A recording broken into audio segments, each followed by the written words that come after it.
말씀을 나누도록 하겠습니다. 날씨가 싸늘해지고 있죠. 여러분 영육간에 늘 강건하시기를 축복합니다. 우리 한번 앞뒤 좌우로 인사하겠습니다. 사랑하고 축복합니다.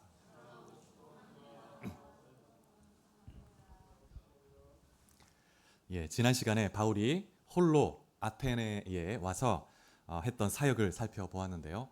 오늘 이어서 아테네에서 특별히 아레오바고에서 바울이 복음을 증거하는 장면을 볼 수 있는데 그 내용을 살펴보도록 하겠습니다. 오늘 본문 22절부터 31절까지를 보면 바울이 아레오바고에서 사람들 앞에서 공적으로 증언했던 그런 복음의 내용이 나와 있습니다. 22절에 보니까 바울이 아레오바고 가운데 서서 증언했다고 말하고 있습니다. 이 아레오바고는 그 파워포인트 그림을 하나 보여주시면 바위로 된 언덕인데요. 원래 법정 같은 곳입니다. 공식적인 재판이 이루어지기도 하는 곳인데 바울이 지금 여기에서 공식적으로 재판을 받는 것은 아니고 바울이 전하는 이 복음을 공적으로 한번 시험해보자, 판단해보자. 그래서 굉장히 지금 재판은 아니지만 공적인 그런 시험의 자리에 오른 것이라고 할 수 있습니다. 여기 하얗게 보이는 언덕이 아레오바고입니다. 아테네 사람들은 성경에 대한 지식이 전혀 없는 상태였습니다. 그래서 바울이 이들에게 어떻게 복음을 전해야 될까 고민을 하면서 유대인들에게 복음을 전할 때는 그들이 창조주 하나님을 믿고 있었고 그리고 구약을 가지고 있었기 때문에 구약 말씀을 인용하면서 너희가 기다리던 그 메시아 구원자가 바로 이 예수 그리스도다. 이렇게 이 예수님을 증거하기만 하면 되었습니다. 그런데 아테네 사람들은 성경도 모르고 그 다음에 아테네 사람들은 그들이 믿는 신이라는 것은 이 모든 만물을 창조하신 그런 창조주 하나님을 믿는 것이 아니고 특정 장소나 환경에서 제한된 능력을 가진 인간보다 더 뛰어난 조금 더 뛰어난 그런 존재로서 그런 제한적인 신이었죠.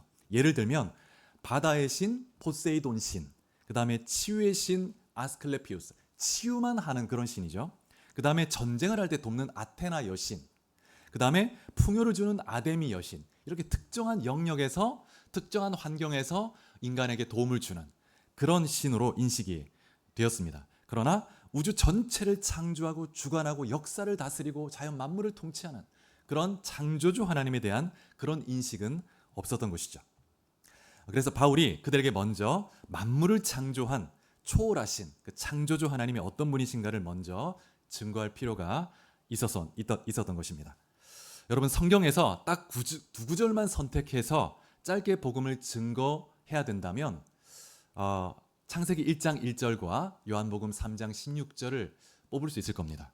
창세기 1장 1절에 보면 태초에 하나님이 천지를 창조하시니라 이렇게 말씀합니다. 그리고 요한복음 3장 16절에 보면 하나님이 세상을 이처럼 사랑하사 독생자를 주셨으니 이는 그를 믿는 자마다 멸망하지 않고 영생을 얻게 하려 하심이라. 이 두 구절을 뽑을 수 있을 것 같아요. 그래서 이 두 구절은 우리 신앙에 너무나 중요한 두 기초가 됩니다. 온 우주와 내 생명의 근원이 어디에 있는가? 누구에서부터 시작되었는가? 이 온 우주, 또 내 생명, 내 존재가. 그리고 이 모든 만물을 창조하신 하나님을 알 때 그때 우리의 인생의 의미와 목적을 발견하게 되는 것입니다.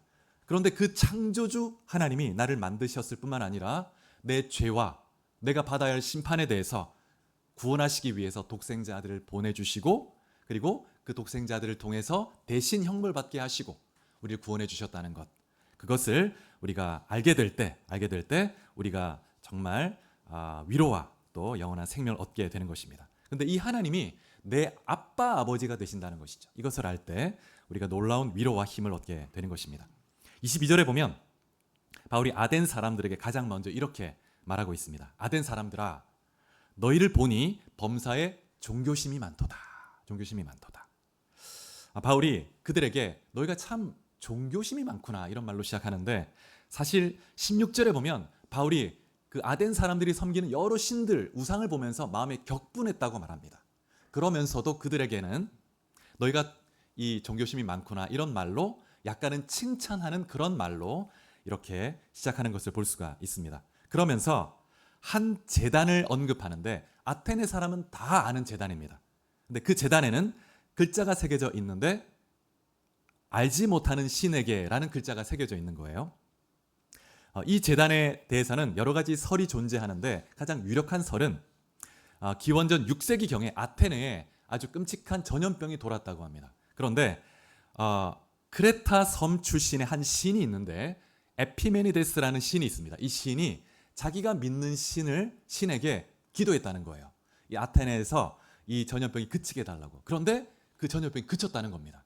그런데 아테네 사람들은 그 에피메니데스가 섬기는 신이 누군지는 잘 몰랐습니다. 그래서 그럼에도 불구하고 그 신을 기리기 위해서 단을 만들고 알지 못하는 신에게라고 이렇게 만들어서 숭배를 한 거예요. 수백 년 동안 숭배를 한 것입니다. 그래서 아테네 사람들은 그 신이 누구인지도 모르고 이름도 모릅니다. 그런데 그 신을 위해서 단도 만들고 수백 년 동안 숭배하고 섬기고 제사를 드렸던 것이죠. 지난 시간에 말씀드린 것처럼 인간은 우상을 만드는 공장과 같다고 할 수 있습니다. 끊임없이 우상을 만들어내고 우상을 예배하고 우상을 예배하며 살아가죠. 여러분, 왜 인간이 우상을 만들까요? 여러분, 인간의 마음에는 하나님만이 채울 수 있는 빈 공간이 있습니다. 그래서 하나님이 그렇게 만드셨죠. 인간을. 하나님만을 바라보며 하나님께로부터 체험을 받아야만 참된 만족을 누리며 살아갈 수 있도록 그런 존재로 만드셨습니다. 그런데 하나님을 떠난 인간은 그 내면이 비어 있게 되죠. 그 공간이. 그래서 그 공허함 때문에 그 공허함을 채우기 위해서 무언가를 만들어내는 것입니다. 우상을 만들어내는 것이죠. 그런데 그 우상은 절대 만족과 기쁨을 우리에게 주지 못합니다. 자, 우리가 말씀을 하나 찾아보겠습니다. 예레미야 2장 13절 말씀. 예레미야 2장 13절 말씀. 자, 이 앞에 스크린도 한번 보시고요. 예레미야 2장 13절 말씀. 자, 같이 한번 읽어보겠습니다. 시작. 내 백성이 두 가지 악을 행하였나니 곧 그들이 생수의 근원 되는 나를 버린 것과 스스로 웅덩이를 판 것인데 그것은 그물을 가두지 못할 터진 웅덩이들이니라. 이 말씀에 보면 이스라엘 백성이 하나님 앞에 두 가지 죄를 범했다 이렇게 말합니다. 하나는 생수의 근원 되신 하나님을 버린 것, 또 하나는 스스로 웅덩이를 판 것이다 이렇게 말하고 있습니다. 여러분, 하나님을 버린 인간은 그 마음의 빈 공간이 있기에 끊임없이 어떤 영적, 내적 갈증을 갖게 됩니다. 그래서 스스로 그 갈증을 해결하기 위해서 무언가 자신만의 웅덩이를 만든다는 거예요. 그런데 그 웅덩이는 밑이 뚫려져 있어서 절대 물을 채울 수가 없습니다. 이 우상이라는 것이 바로 터진 웅덩이와 같은 것입니다. 여러분, 자신 한번 돌아보시기 바랍니다. 내 안에 어떤 우상이 있는가? 나는 무엇을 간절히, 하나님보다 더 간절히 원하는 것이 무엇인가? 그리고 내가 내 내면의 공허함을 채우기 위해서, 이 갈증을 해결하기 위해서 찾는 것이 무엇인가? 여러분, 아테네 사람들은 계속해서 새로운 지식을 추구한 그런 사람들이죠. 그 내면에 공허함이 있는 거예요. 그래서 무언가 새로운 것을 끊임없이 추구합니다. 새로운 사상을 듣고자 합니다. 그래서 새로운 그 사상을 추구하며 내면의 갈증을 이렇게 해결해 보려고 했지만, 그러나 그것으로는 그들의 내면이 채워지지가 않는 거예요. 끊임없이 새로운 것을 추구하고 우상을 만들어냅니다. 그러나 그들의 마음은 비어 있는 것이죠. 여러분, 오늘 이 시대에 젊은 세대들 가운데 미국만이 아니라 한국에도 마약 중독자가 그렇게 많다고 합니다. 그래서 통계를 보면 한 200만 정도가 마약에 빠져 있다고 하죠. 근데 이 중에 청소년도 정말 많다고 합니다. 청소년도. 너무나 안타까운 소식이 아닐 수가 없는데, 이 젊은 세대가 왜 그렇게 마약에 쉽게 빠져들어갈까? 이런 질문을 우리가 해볼 필요가 있습니다. 우리가 아주 유명한 그 아놀드 토인비라는 영국의 역사가가 있는데 이런 말을 한 적이 있습니다. 현대 문명이 물질적 풍요에도 불구하고 정신적 공허함을 경험하고 있다. 그래서 이러한 공허감과 허무함 때문에 많은 젊은 사람들이 마약, 알코올, 순간적 쾌락에 의존하고 있다는 것이죠. 근데 이러한 것을 이미 수십 년 전에 이 토인비라는 역사가가 이미 진단을 한 거예요. 여러분, 하나님이 부재하고 참된 진리이신 예수님이 없이 사는 삶은 공허함, 불안, 고통을 느낄 수밖에 없습니다. 그래서 무언가를 채우기 위해서 끊임없이 자신만의 무언가를 만들어내지만 그것은 터진 웅덩이, 밑빠진 독과 같은 거예요. 절대 우리의 심령을 만족해 할 수 없는 것입니다. 그러나 여러분, 예수님을 믿을 때, 예수님을 마음에 모실 때 예수님은 우리에게 생수의 근원이 되신다는 것을 믿으시기 바랍니다. 요한복음 7장 37, 38절을 같이 한번 읽어보겠습니다. 요한복음 7장 37절, 38절. 요한복음 7장 37, 38절 말씀 같이 한번 읽어보겠습니다. 시작. 명절 끝날 곧 큰 날에 예수께서 서서 외쳐 이르시되 누구든지 목 마르거든 내게로 와서 마시라. 나를 믿는 자는 성경의 이름과 같이 그 배에서 생수의 강이 흘러나오리라 하시니. 예수님이 이렇게 말씀하십니다. 일어서서 큰 소리로 누구든지 목 마르거든 내게로 와서 마시라. 내게로 와서 마시라. 무슨 뜻입니까? 그냥 물을 마시라는 건가요? 그것이 아니라 마음에 비어있는 그 공허감 때문에 불안하고 공허하고 고통스러운 많은 영혼들, 세상에서는 참된 만족을 주지 못하는, 그래서 외로운 자들, 주님께 나에게 나오라는 거예요. 그러면 주님께서 그 심령 가운데 생수의 강, 끊이지 않는 샘물이 솟아나게 하겠다. 여러분, 주님께로 가면 주님을 영접하고 주님을 믿을 때 주님은 우리에게 마르지 않는 샘처럼 기쁨과 참된 만족을 주시는 분이신 줄 믿으시기 바랍니다.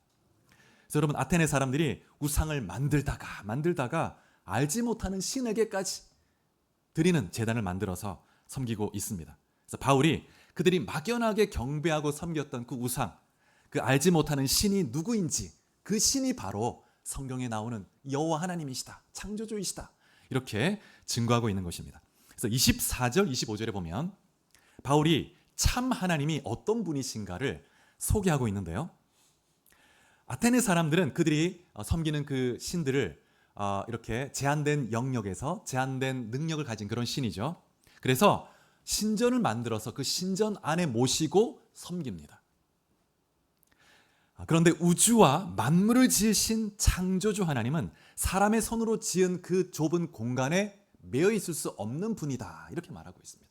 이 천지를 지으신 하나님이 어떻게 그 한정된 좁은 공간에 매여 있을 수 있겠느냐? 하나님은 거기만 계신 분이 아니야. 초월에 계신 분이야. 그리고 또 참된 하나님은 사람들에게서 제사 음식으로 접대를 받기 원하는 그런 접대를 받아야 하는 존재가 아니라는 거예요. 오히려 하나님이 사람에게 생명을 주고 호흡을 주고 만물을 공급해주는 그런 존재다, 이렇게 말하고 있습니다. 여러분, 이 말씀을 보면 바울이 하나님을 소개할 때 하나님이 얼마나 크고 위대한지, 이 모든 만물을 창조한 그 창조주의 위엄을 소개합니다. 그리고 창조주는 자족하신 분이라고 말씀하고 있습니다. 그래서 아테네 사람들은 자신들의 신을 신전이라는 공간에, 제한된 공간에 가두어 두고 끊임없이 제사를 드림으로 자기들이 필요한 것을 얻어내려고 하죠. 그런데 바울이 증거하는 것이 뭐냐면 진짜 창조주, 진짜 신 하나님은 특정 장소에만 계신 분이 아니다. 그리고 그 자체로 완전하시고 충만하신 그런 분이고, 인간의 섬김을 받아야만 되는 분이 아니고 오히려 인간의 필요를 채우시고 생명을 주시는 그런 은혜로운 분이라는 것을 말씀하고 있습니다. 여러분, 현대 사회에서는 우리가 무언가를 성취해내려고 합니다. 성공하려고 하고 스스로 무언가를 막 채우려고 애를 쓰죠. 그래서 내 뭔가 행위를 가지고 하나님 앞에 딱 인정받으려 합니다.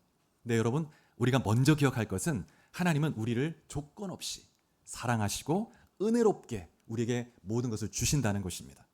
여러분, 인간의 생명에 필요한 가장 중요한 것들을 하나님은 다 공짜로 주셨죠. 여러분, 햇빛, 공기, 이런 것은 생명 유지에 꼭 필요합니다. 이것이 없으면 생명, 인간뿐만 아니라 식물도 존재할 수가 없습니다. 그런데 이 모든 것은 하나님이 값없이 공짜로 누리도록 허락하신 거라는 거예요. 가장 좋은 것을 값없이 누리게 하셨습니다. 그런 것처럼 하나님 우리의 생명의 유지에 필요한 모든 것들을 자비롭게 다 주시는 그런 분이십니다. 25절에 보면 하나님이 생명과 호흡과 만물을 친히 주시는 그런 분이시다, 이렇게 말하고 있습니다. 여러분, 우리가 생명과 호흡을 하나님께 받았죠. 하나님이 없이는 우리가 존재할 수 없습니다. 28절에도 보시면 우리가 하나님을 힘입어 살고 움직이고 존재한다. 하나님 우리를 만드셨고 하나님이 우리의 생명을 주관하십니다. 하나님이 계시기에, 우리 붙드시기에 우리가 호흡하고 움직이고 존재하는 거예요. 여러분, 우리 심장이 계속 뛰고 있습니다. 하나님 우리 심장을 뛰게 하시는 거예요. 몇 분만 딱 멈추게 되면 우리 바로 죽습니다. 심장이 뛰게 하시는 분도 하나님이신 거예요. 그런데 우리가 더 나아가서 바울이 보면 하나님이 우리에게 만물을 주신다. 생명과 호흡을 주실 뿐만 아니라 만물을 주신다고 말합니다. 이게 무슨 뜻일까요? 하나님은 우리의 생명의 근원이 되실 뿐 아니라 우리 삶에 필요한 모든 것을 채워주시는 근원이 되신다는 것입니다. 하나님께서 우리 삶에 필요한 모든 것을 공급하시죠. 그래서 우리가 의지할 분은 오직 하나님 한 분뿐입니다. 하나님이 우리 모든 필요와 자원, 우리 모든 삶에 필요한 것들을 은혜롭게 베풀어 주시는 분이시죠. 신명기 8장 18절에 보면 하나님이 이스라엘 백성에게 재물 얻을 수 있는 능력도 주셨다 이렇게 말합니다. 여러분, 이 재물을 얻는 능력을 하나님이 주신 거예요. 그래서 우리가 재물도 얻고 삶을 유지해 갈 수 있게 되는 것이죠. 그래서 하나님 우리에게 생명만이 아니고 이 창조주 하나님은 우리가 삶을 살아가는 데 필요한 모든 조건과 자원, 양식, 의복, 일터, 가족까지 이 모든 것을 하나님이 주시는 것입니다. 우리의 심장을 뛰게 하시는 분이 하나님이신 거예요. 여러분, 이러한 이 진리가 우리에게 위로를 주죠. 우리의 섬김이 그 하나님을 채우는 것이 아니고 하나님은 이미 자족하시고 충만하신 분입니다. 하나님 그분이 은혜롭게 우리를 채우기 원하시고 돕기 원하시고 우리에게 사랑을 베풀기를 원하시는 것입니다. 그래서 우리는 단지 하나님 그분께 영광을 드리고 찬양을 드리며 하나님께 감사함으로 하나님과 동행하면 되는 것입니다. 그래서 하나님이 그렇게 의존할 때 우리가 참된 만족과 기쁨을 누리게 됩니다. 26절부터 29절에 보면 바울이 창조주 하나님을 또 어떻게 소개하냐면 우리의 삶의 시간과 장소를 정해주신 분으로 소개합니다. 26절에 보면 이렇게 말씀합니다. 인류의 모든 족속을 한 혈통으로 만드사 온 땅에 살게 하시고 그들의 연대를 정하시며 거주의 경계를 한정하셨으니 이렇게 말하고 있습니다. 여러분, 이 말씀 보면 하나님이 아담 한 사람으로부터 한 혈통으로 모든 족속을 만들었다고 말하고 있습니다. 그리고 각각의 족속이 어디에 살지 땅의 경계를 정해주셨고 또 그 시대를 정해주셨다는 거예요. 여러분, 이게 어떤 뜻일까요? 여러분 우리 한 사람 한 사람이 대한민국 진주에 살고 있는 것은 우연이 아닙니다. 하나님께서 우리의 삶의 모든 순간, 시간과 장소를 주관하신다는 것입니다. 그래서 이 대한민국, 이 안에 진주, 우리가 이렇게 살고 있는 것 자체 하나님이 정하신 거예요. 하나님의 주권이라는 것입니다. 그래서 우리 삶에 일어나는 모든 일들이 하나님의 섭리와 계획 속에서 이루어진다는 것입니다. 그렇다면 하나님이 그런 분이시라면 우리는 이렇게 질문할 필요가 있습니다. 하나님, 왜 이때에 이곳에 나를 있게 하셨습니까? 하나님, 왜 나를 이 시대에 대한민국에 이 한반도 진주에 살게 하셨습니까? 하나님께 물어야죠. 그리고 하나님의 그 원하시는 뜻을 발견하고 하나님의 계획 가운데 살아갈 때 참된 만족과 의미와 기쁨을 발견하게 됩니다. 27절에 이렇게 말씀하는데요. 같이 한번 읽어보겠습니다. 사도행전 17장 27절 말씀. 자, 시작. 이는 사람으로 혹 하나님을 더듬어 찾아 발견하게 하려 하심이로되 그는 우리 각 사람에게서 멀리 계시지 아니하도다. 그 하나님, 창조주 하나님, 그 하나님을 우리가 더듬어서 찾아 발견하기를 원하신다고 말씀합니다. 여러분, 하나님은 그저 멀리 계시면서 스스로 충만하고 스스로 자족하면서 그냥 멀리 계신 분이 아니고 우리 삶에 구체적으로 개입하시고 우리를 인도하시고 도우시고 공급하시는 가까이 계신 그런 분이라고 말씀하고 있습니다. 우리의 삶이 우연히 이루어지는 것이 아니고 하나님의 계획과 목적 안에서 이루어지고 있는 것입니다. 그래서 하나님은 우리가 정말 하나님을 찾기를 원하십니다. 하나님을. 그리고 하나님과의 관계 안에서 하나님과 함께 우리가 동행하는 그런 삶을 우리가 살기를 원하시죠. 이사야 45장 15절을 또 한번 찾아보시겠습니다. 이사야 45장 15절.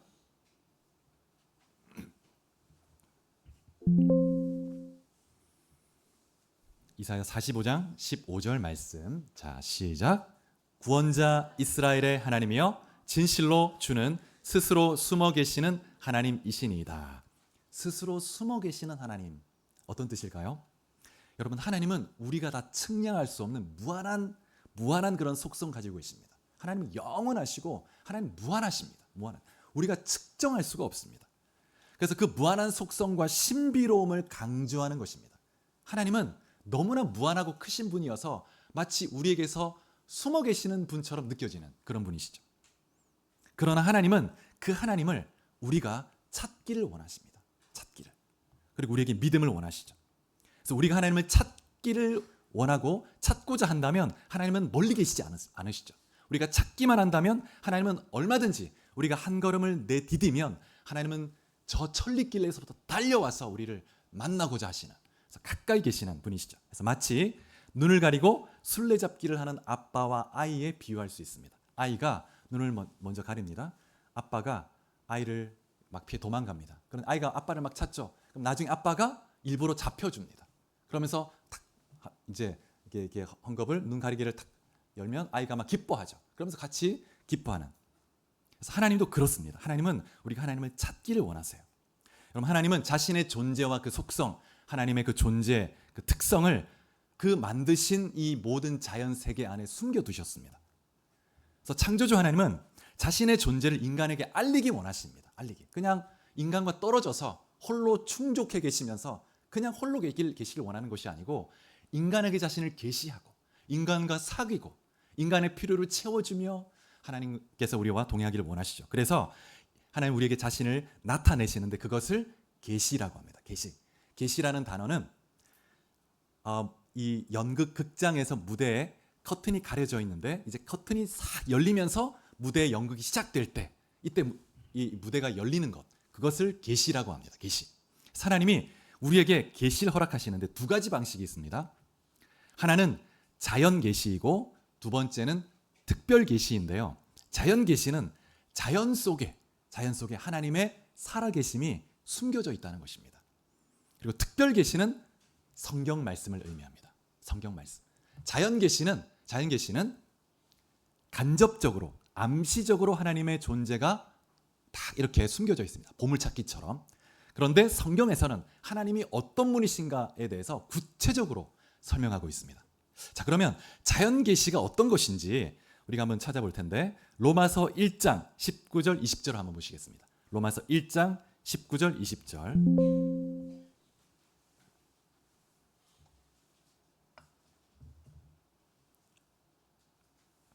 자, 같이 읽어보겠습니다. 시작. 이는 하나님을 알만한 것이 그들 속에 보임이라. 하나님께서 이를 그들에게 보이셨느니라. 창세로부터 그의 보이지 아니하는 것들 곧 그의 영원하신 능력과 신성이 그가 만드신 만물에 분명히 보여 알려졌나니 그러므로 그들이 핑계하지 못할지니라. 20절을 먼저 딱 보시면 하나님의 영원하신 능력 그리고 그분의 그 신성이 하나님의 하나님 되심이 하나님 만드신 만물 이 자연에 나타나 있다고 말합니다. 분명히 보여졌다 이렇게 말합니다. 그래서 아무도 하나님을 저는 몰랐어요 핑계할 수 없다는 거예요. 여러분, 하나님은 이 자연 만물 하나님이 만드셨기 때문에 하나님의 마치 그 지문이 남겨져 있는 것처럼 무언가를 만지면 지문이 남는 것처럼 하나님의 손길이 이 자연 만물에 있는 것입니다. 그 질서, 그 정교함을 통해서 하나님의 그 무한한 지혜, 하나님의 존재를 우리가 알 수가 있습니다. 또 19절에 보면 하나님을 알만한 것이 인간의 마음에도 있다고 말하는데 그것이 뭘까요? 인간의 양심이에요. 양심. 여러분, 물질에서부터 무에서부터 우연히 세포가 생겨나고 그렇게 진화해서 오늘까지 왔다면 인간 내면의 도덕이라는 이 양심이 어떻게 생겨났는지 설명할 수가 없습니다. 근데 하나님은 인간의 마음에 그런 도덕적 양심을 다 이렇게 심어두신 거예요. 그래서 이 양심이 없으면 사회가 존재할 수 없습니다. 유지될 수 없어요. 서로 죽이고 살인하고 그래서 파멸에 이르러서 역사가 끝나버려요. 하나님은 이 사회를 보존하고 구속의 역사를 이루어가기 위해서 인간의 양심, 인간 마음속에 도덕적 양심을 심어두시고 그래서 사회적 질서를 유지하고 그래서 하나님의 뜻을 이루어가게 하신 것입니다. 여러분, 그래서 이 인간의 양심, 도덕적 양심은 전 세계 어딜 가나 보편적입니다. 사람을 죽여서는 안 된다는 이런 인식이 어떤 족속에 가든지 다 있어요. 다 있습니다. 그것이 인간 내면에 있는 보편적인 그런 인식이죠. 하나님이 심어두신 것입니다. 하나님이 도덕적인 그런 선하고 의로운 그런 분이신 것을 나타내는 것입니다. 그래서 인간은 하나님을 아주 닮은 존재로 만들어졌죠. 그래서 하나님은 지혜로우시고 그리고 충만하신 그런 하나님이십니다. 그래서 하나님의 그 존재가 아니면 도덕적인 성품을 가진 그런 하나님이 아니면 설명이 안 됩니다. 그래서 이러한 이 자연 계시를 통해서 하나님은 인간에게 자신을 이렇게 간접적으로 딱 숨겨두시고 인간이 찾아오기를 원하세요. 인간이 하나님을 찾고 더듬어서 우리는 죄인이기 때문에 영의 눈이 가려워져 있습니다. 그럼에도 불구하고 하나님은 우리에게 발견되기 원하시죠. 우리가 하나님을 찾아가면 하나님을 만날 수 있습니다. 자, 그림을 또 하나 보겠습니다. 사진인데요.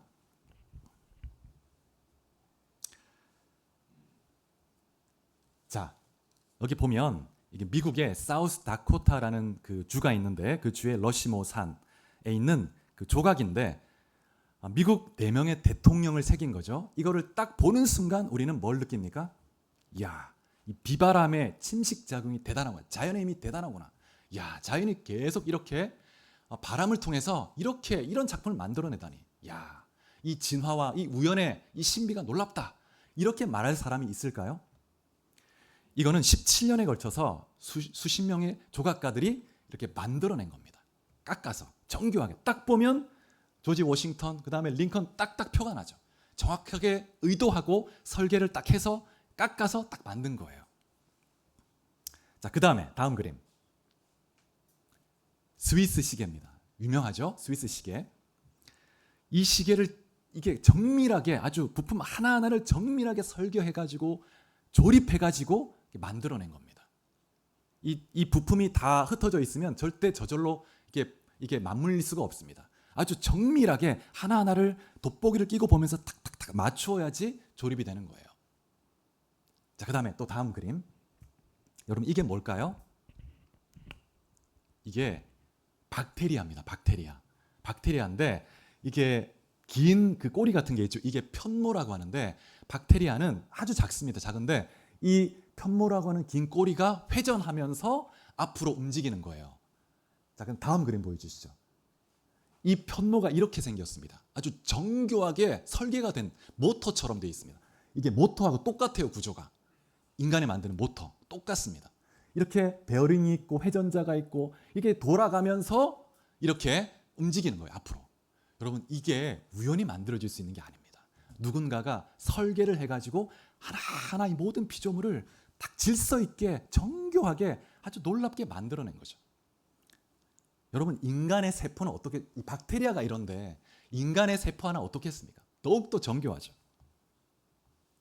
그래서 여러분 이런 걸 볼 때 지혜롭고 전지한 능력의 창조주가 계시구나.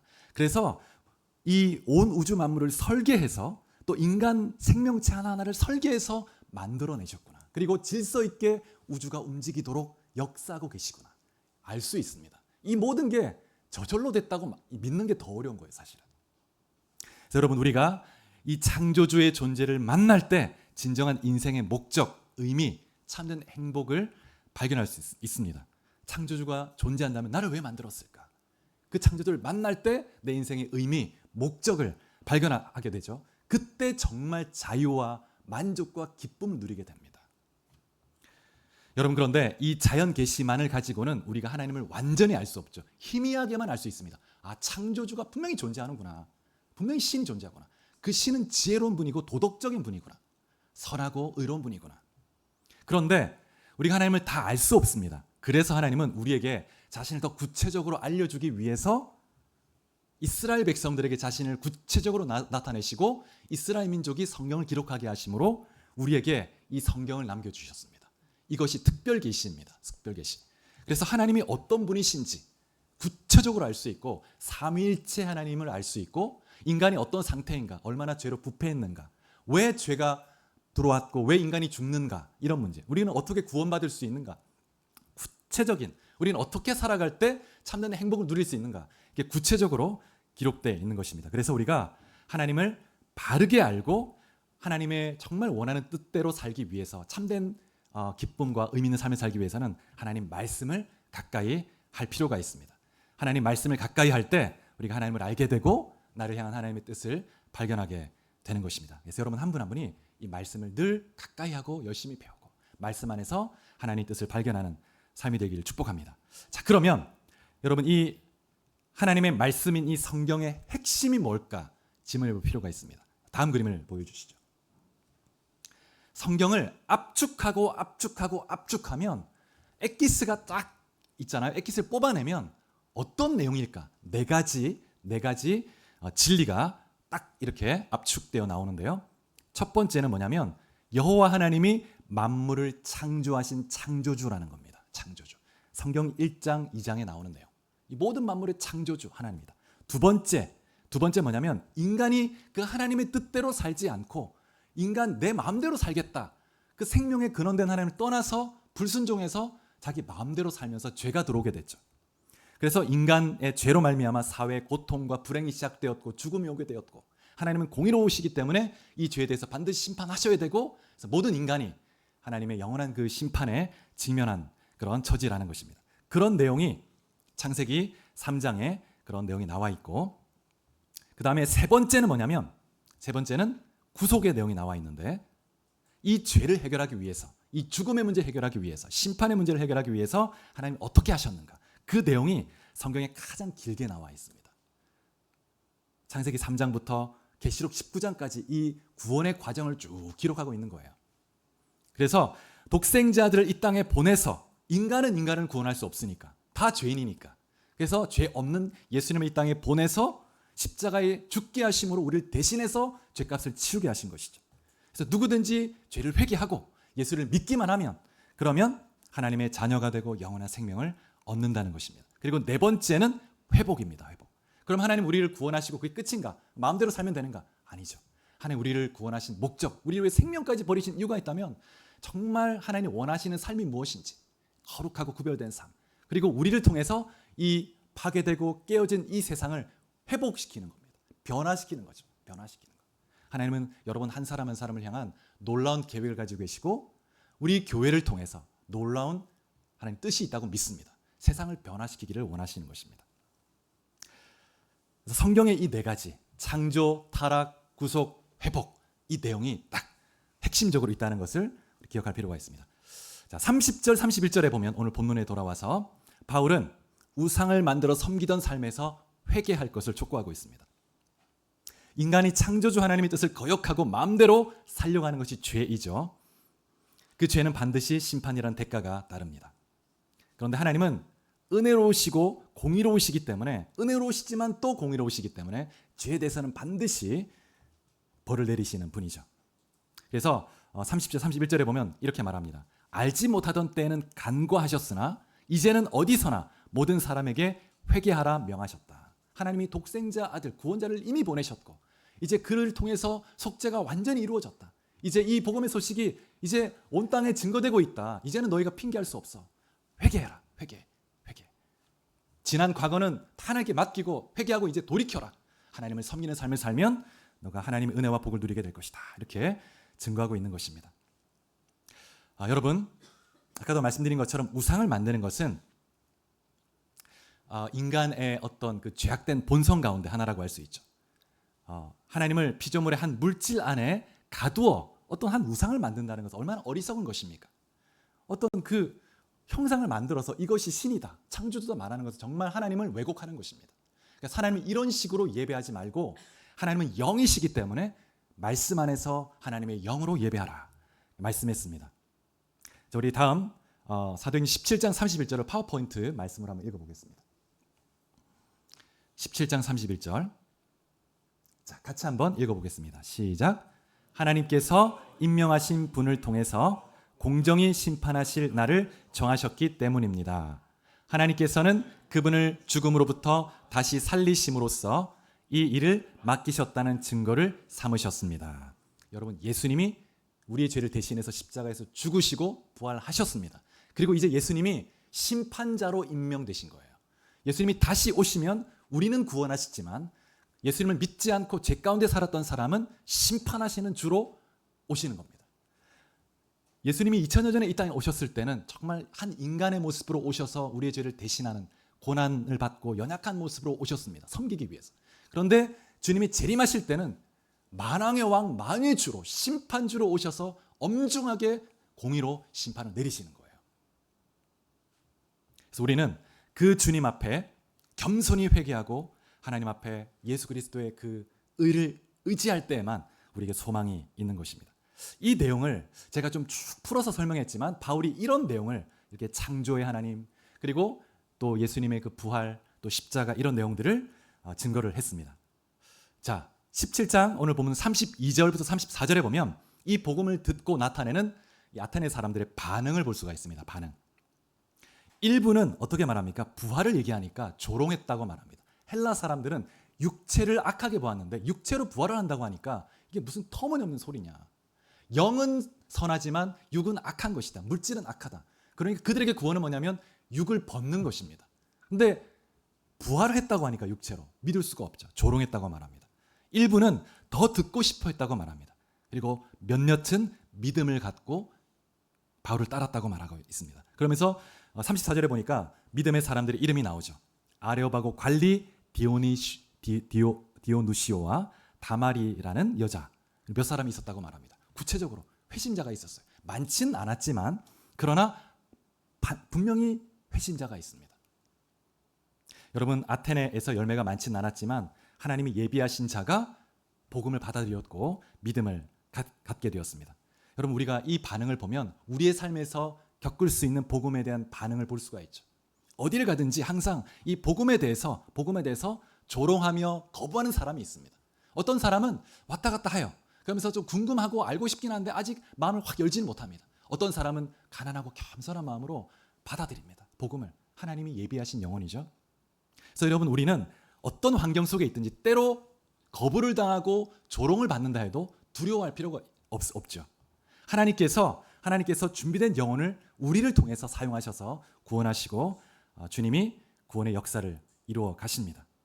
그래서 여러분 사람의 반응에 집중하는 것이 아니라 하나님의 손길을 의지하면서 기도하며 나아갈 때 여러분 주위에 많은 영혼들이 주님께 돌아올 수 있습니다.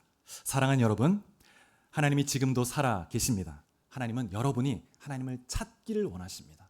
더 가까이 하나님 앞에 나아가는 여러분 될 수 있기를 축복합니다. 여러분 우리의 삶은 하나님과 깊은 관계를 맺고 하나님의 주권을 인정하며 하나님을 의존해서 하나님과 함께 동행하는 삶을 사는 것, 그것이 하나님이 우리를 향한 계획이고 뜻이죠. 여러분 한 분 한 분이 그 창조주 하나님을 만나서 인생의 의미를 발견하고 그리고 말씀 안에서 하나님과 친밀히 사귀며 동행하는 귀한 삶이 될 수 있기를 축복합니다. 할렐루야. 예, 이어서 성찬식을 진행할 텐데요.